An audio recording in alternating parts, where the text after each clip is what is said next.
everyone, I'm Anna and this is the R5 Leather Workshop. And today we're going to be talking about 5 more resources for patterns. I thought this would be good to do a second one as it's the end of October and we're leaning into the holiday season, and you might be looking for patterns to make bags for family and friends as gifts for Christmas. So I thought that I would go through and give you a few more pattern resources. If you want to know what ones were on my original video, you can check them out here and I will link it below as well. So with that, let's get started. So the first one I'm going to talk about is actually 2 stores, but you cannot get these digitally. They must be purchased and they're sent as paper patterns. So I combined them together, but I figured they were worth checking out.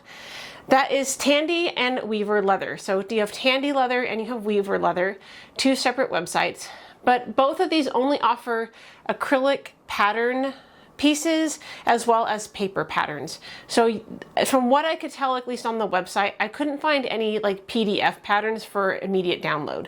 So if you like the patterns there, they're probably worth your time to order, but again, you'll have to wait for them. So if you want to do them for Christmas, just be aware. So they do have some pretty neat patterns. Number 2 is Lavender and Twine. This is one I discovered earlier in the year. And the only thing I'll say about this one is Lavender and Twine is not strictly leather patterns.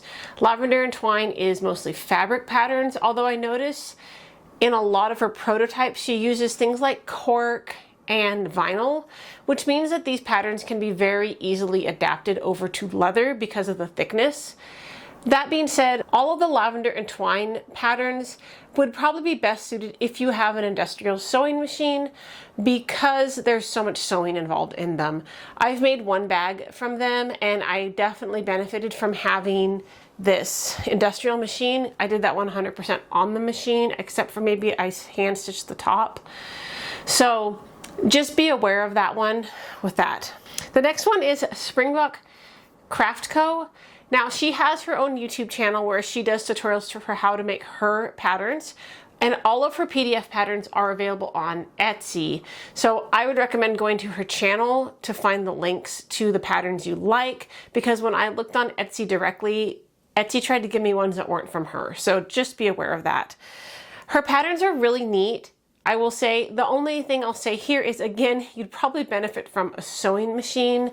Although everything she does is in leather, she has a lot more fancy tools. She has a scything machine. She has a really nice sewing machine as well. And she has a lot more tools that maybe would make the patterns difficult if you didn't have the tools. So just kind of bear that in mind. She also has videos where it's like, build this bag in an hour.